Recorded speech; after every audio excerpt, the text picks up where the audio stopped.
are you? Good afternoon.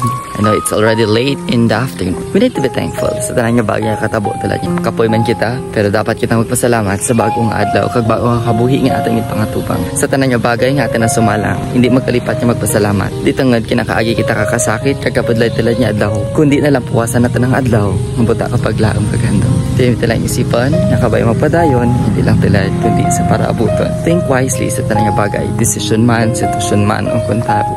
Dapat maging wais ikaw. Why is it? Nga gambal ako nga dapat maging wais? There's a lot of people that surrounds you that will gonna take advantage of you. Kung baka ikaw tiwais sa nga bagay. Pero may magkidisip. Bisan ano ka pa kamayad, yung klase ka tao. Bisan ano ka pa ka duro na buligan. Mabot kita ng time. Nga tao man ang sanda. Di ka kasala. Kung isa pagbuhat na nakasala, ikaw pa ang mapan. Ikaw pa ang maapektuhan. Kaya dapat, we need to think not only once, but so many times. Most especially in decision making in your own lives. Padayon kita, yung may handam. Padayon ang maging mayad.